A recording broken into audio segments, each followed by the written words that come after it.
हे बघा, काल माननीय राजसाहेब ठाकरे एकनाथ शिंदेसाहेबांना भेटण्याकरता नंदनवन या त्यांच्या निवासस्थानी गेले होते।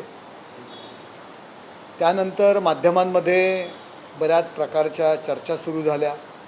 काही लोक त्याच्यावरती टीका करू लागले, एकनाथ शिंदेसाहेबांवरती टीका करू लागले। मला त्यांना एवढंच म्हणायचं आहे की दोन मित्र आहेत, हिंदू हृदय सम्राट शिवसेना प्रमुख माननीय बाळासाहेब ठाकरे यांच्या हिंदुत्वाच्या मुशीतून तयार झालेले कार्यकर्ते आहेत। कार्यकर्त्यांमध्ये लोकप्रिय दोन्ही नेते आहेत। ते जर एकत्र भेटले असतील, एकत्र चर्चा करत असतील तर तुम्हाला पोटशूळ कशाला पाहिजे? आणि मी तर म्हणतो, माझ्यासारख्या शिवसैनिकाला खूप आनंद होईल, आनंद झाला।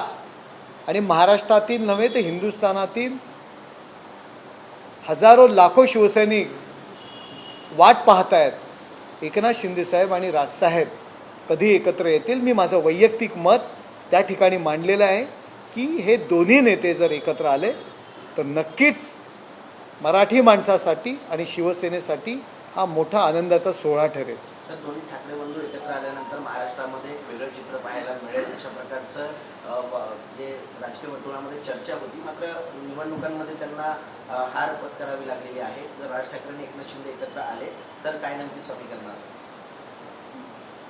बघा, मराठी माणसाच्या विकासाचा, महाराष्ट्राच्या विकासाचा विषय आहे। त्यासाठी विकासाचा विचार करणारे नेते एकत्र येणं गरजेचं आहे, हे मला प्रामाणिकपणे वाटतं। आणि तुम्ही म्हणत असाल संजय राऊत यावरती टीका करतायत की एकनाथ शिंदे यांनी शिवसेनेच्या पाठीत खंजीर खुपसलेलं आहे। मुळात पाठीत खंजीर खुपसण्याचं काम उद्धव ठाकरे आणि मंडळींनी केलेलं आहे। 2019च्या निवडणुका शिवसेना भाजप युती म्हणून लढल्या विधानसभेच्या, परंतु निवडून आल्यानंतर सत्तेसाठी त्यांनी मराठी माणसाच्या पाठीत खंजीर खुपसला, शिवसेनेच्या विचारांच्या पाठीत खंजीर खुपसला आणि सत्तेसाठी त्यांनी सोनिया गांधींच्या चरणी लोटांगण घातलं आणि सत्तेसाठी लाचारी करून काँग्रेसबरोबर ही मंडळी गेली। त्यामुळे पाठीत खंजीर खुपसण्याचं काम हे उद्धव ठाकरे, संजय राऊत ह्या मंडळींनी केलं। या उलट एकनाथ शिंदे साहेबांनी बाळासाहेबांचे विचार पुढे नेण्याकरता काँग्रेसकडे गहाण ठेवलेली शिवसेना बाहेर काढली, ऐतिहासिक बंड केलं। धनुष्यबाण पुन्हा एकदा हिंदुत्वाच्या विचारांचं आहे हे जगाला दाखवून दिलं। आणि शिंदे साहेबांनी गद्दारी केलेली नाही आहे, यासाठी शिंदे साहेबांनी उठाव केला आणि काँग्रेसच्या आहारी गेलेली शिवसेना बाहेर काढली। आणि तुम्ही काय म्हणता शिवसेना कोणाची? अहो, शिवसेना कोणाची की एकदा नव्हे, विधानसभेला सुद्धा लोकांनी दाखवून दिलं। एकनाथ शिंदे साहेबांचे 60 आमदार त्या ठिकाणी निवडून देत आहेत। नगरपालिकेच्या निवडणुकीमध्ये 2 नंबरचा पक्ष एकनाथ शिंदे साहेबांचा आहे, महाराष्ट्रातील जनतेने दाखवून दिलं। जिल्हा परिषदेच्या निवडणुकीमध्ये 2 नंबरचा पक्ष एकनाथ शिंदे साहेबांचा आहे, लोकांनी, महाराष्ट्रातील जनतेने दाखवलं। महानगरपालिकेच्या निवडणुकीमध्ये 3 वेळा जनतेच्या निवडणुकीमध्ये, जनतेच्या कोर्टामध्ये ही शिवसेना एकनाथ शिंदे साहेबांची आहे, हे शिवसैनिकांनी आणि महाराष्ट्रातील जनतेने प्रूव्ह केलं। तुम्ही काय शिंदे साहेबांवर टीका करतात? तुमची अवस्था न घर का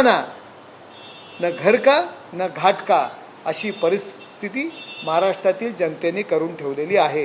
आदित्य ठाकरे आणि राज ठाकरे देखील एकाच अभिवादन करण्यासाठी शिवाजी पार्कात आले होते।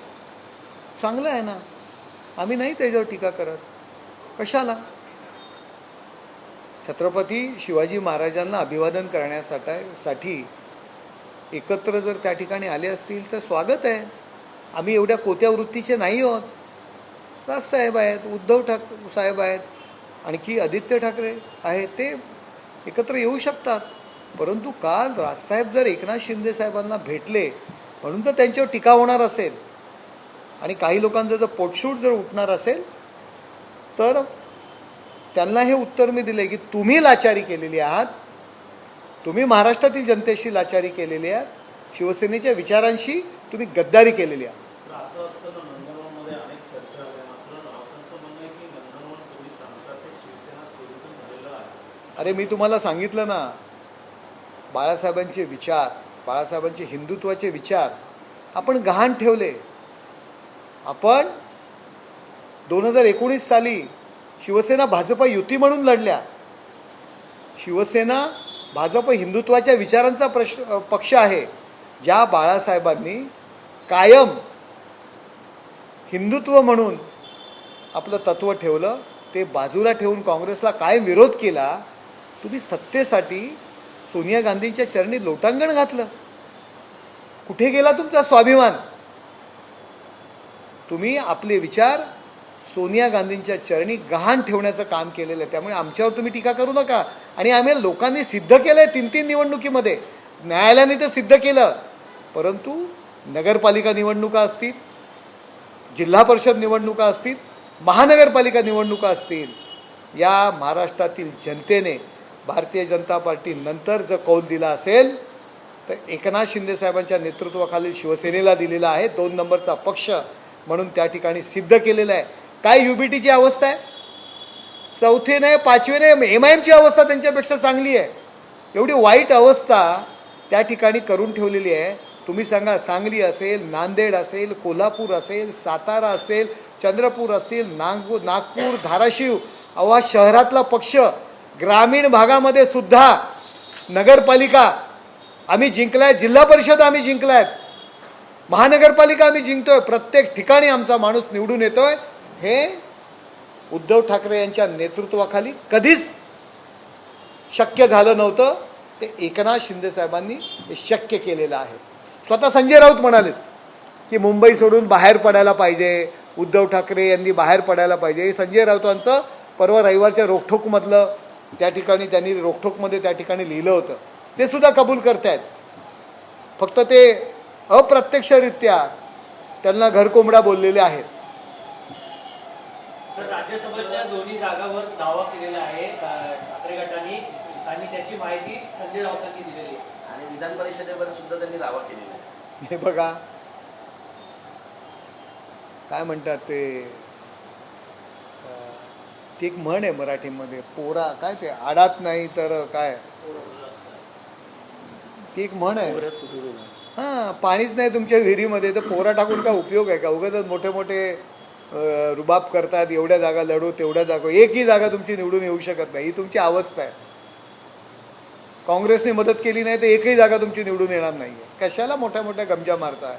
सर, अरविंद सावंतांनी खालच्या स्तरावर टीका केलेली आहे एकनाथ शिंदेवर. त्यांनी स्वतःची लायकी बघायची की आपण महाराजांच्या समोर डोकं ठेवू शकतो का? मी सध्या जे करतोय ती कृती महाराजांसमोर डोकं ठेवण्यासारखी आहे का, याचा विचार केला पाहिजे. अरे अरविंद सावंत, तुमची अवस्था काय आहे?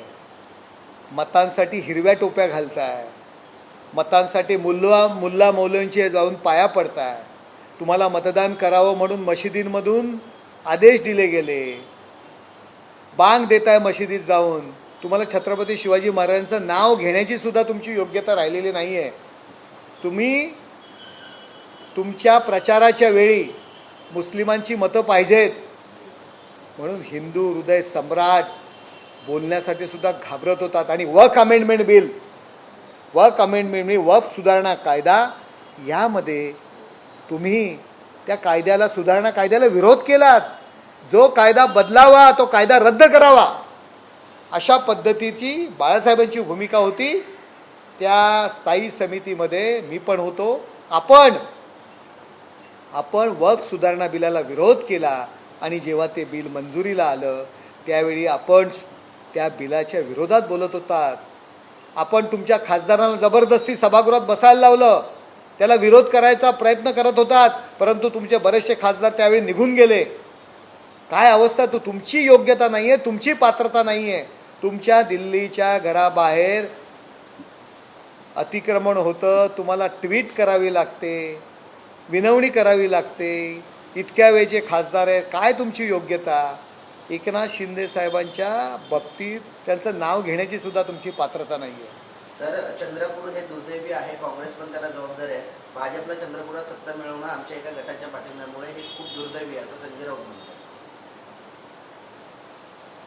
त्या लोकांनी भाजपाला जर मतदान केलं असेल तर तुमचा जर त्याला विरोध असेल, ती लोक सांगतायत वरुण सरदेसाईंनी आम्हाला आदेश दिला, मग वरुण सरदेसाईंना काढा ना पक्षातून.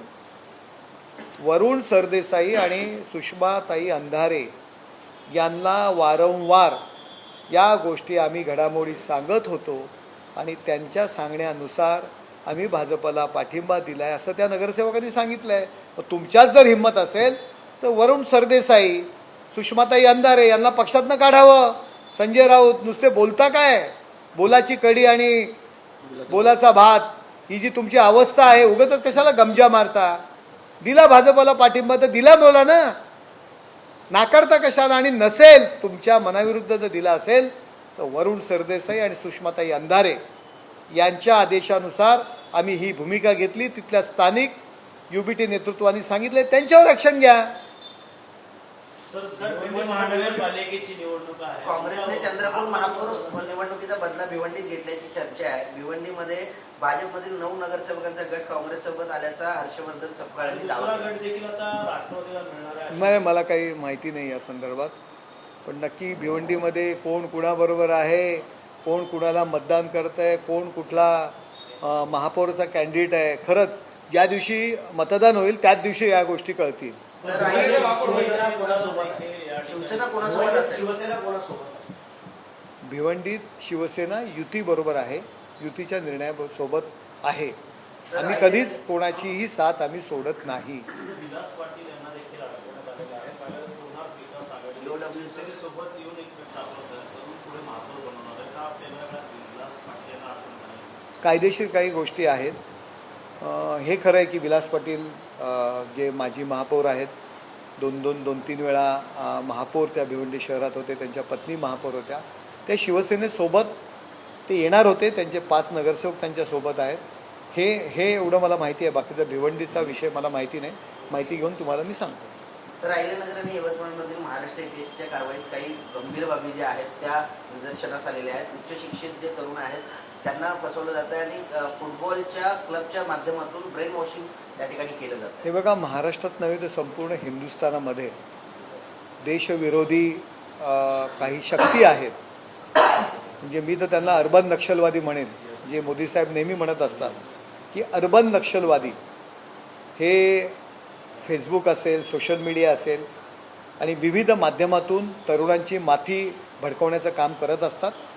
आणि त्यांच्यावरती जी कारवाई होते त्याबद्दल मी ATSचं खास करून अभिनंदन करेन. आणि धाराशिवच नाही तर बऱ्याच ठिकाणी छोट्या गावांमध्ये सुद्धा तरुणांची माथी भडकवण्याचं काम सुरू आहे. त्याच्यावरती योग्य ती कारवाई व्हायला पाहिजे. गणेश नायकांचं एक वक्तव्य आलंय समोर की त्या काळात बुलेट ट्रेन सारखा मोठा प्रकल्प सुरू होणार असून यातील गुजरातमधील लोकांनी महाराष्ट्रात येऊ नये, तर महाराष्ट्रातील लोकांनी देखील गुजरातमध्ये जाऊन व्यवसाय सुरू करावा असं आवाहन राज्याचे गृहमंत्री गणेश नाईक यांनी केलेलं आहे. वारंवार चर्चेत असत काय त्यांनी मार्गदर्शन केलेलं आहे की त्याच्याबद्दल मी काय सांगू. चांगलं मार्गदर्शन केलेलं आहे. नवी मुंबईमध्ये सुद्धा तरुणांनी सर्वांनी रोजगार करावा ही माझी इच्छा आहे. सर, हिंदी में जानना चाहेंगे जो है कल एक मुख्यमंत्री राज ठाकरे और मुख्यमंत्री एकनाथ शिंदे की जो मुलाकात हुई, क्या कुछ इस मुलाकात दौरान चर्चा की गई, क्या कहना चाहिए? ये देखो, माननीय राज साहब ठाकरे और हमारे एकनाथ शिंदे साहब, कल उनकी शिंदे साहब के निवास स्थान पे मुलाकात हो गई. मेरा जैसा जो शिवसैनिक है मुझे बहुत आनंद हुआ क्योंकि दोनों लोग हिंदू हृदय सम्राट शिवसेना प्रमुख माननीय बाळासाहेब ठाकरे जी की विचारधारा से तैयार हुए हैं. उनके विचारधारा के नेतृत्व में वो काम कर रहे हैं. और ऐसे 2 कद्दावर नेता अगर महाराष्ट्र में एक साथ आएंगे, 2 शिवसैनिक जो मूल शिवसैनिक है, तो मेरे जैसे शिवसैनिक को आनंद होगा. ये मैं ट्वीट द्वारा मेरी इच्छा व्यक्त की है. सर, आने वाले समय में दोनों एक साथ दिखाई देंगे? देखो, मैं मेरी इच्छा है वो व्यक्त की है. सर, गांधीनगर हो या बाकी जिलों में बड़े पैमाने पे कार्रवाई चालू है, लेकिन उसमें ऐसा पाया गया है कि जो उच्च शिक्षित जो जवान है उनके ऊपर ब्रेन वॉशिंग किया जा रहा है। देखो, महाराष्ट्र ने पूरे हिंदुस्तान में अर्बन नक्सलवाद हो और इसी तरह की जो कृतियाँ चल रही है देश के खिलाफ, जो तरुण जवान लड़कियों को भड़का रहे हैं, इसके ऊपर कार्रवाई होनी चाहिए। अत्यंत सूक्ष्मरीत्या ये मुहिम चलनी चाहिए। एटीएस ने जो कार्रवाई की उसका मैं अभिनंदन करता हूँ। सर, राज्यसभा का चुनाव जो है नजदीक आया है। इस चुनाव में राज्यसभा हो या विधान परिषद हो, इसके ऊपर ठाकरे ग्रुप ने जो है दावा बताया है, जबकि शरद पवार जी भी अभी राज्यसभा पे चुन के आ सकते हैं। अरे, उनके पास एक सदस्य भी, संजय राउत दावा कर रहे हैं, एक सदस्य राज्यसभा के लिए, विधान परिषद के लिए चुन के लाने के लिए आमदारों की संख्या है क्या? उनकी योग्यता, उनकी पात्रता महाराष्ट्र की जनता ने दिखाई दी है। काय के लिए बड़ी बड़ी बातें करते हैं? एक सदस्य विधान परिषद का आमदार आप कांग्रेस और राष्ट्रवादी के सहयोग बिना चुन के नहीं ला सकते। आप काय के लिए बड़ी बड़ी बातें करते हैं? आप अपनी योग्यता देखो और बाद में बड़ी बड़ी बातें करो। सर, भिवंडी में भाजपा के कुछ जो नगर सेवक हैं वो कांग्रेस के। देखो, भिवंडी के बारे में मुझे कुछ मालूम नहीं है, लेकिन भिवंडी में कुछ भी हो सकता है। वो भिवंडी का इतिहास है, इसीलिए कौन किसके साथ है, कौन किसका उम्मीदवार है, कुछ समझ में नहीं आ रहा है। इलेक्शन के दिन ही मालूम पड़ेगा। शिवसेना किसके साथ है? शिवसेना युति के साथ है।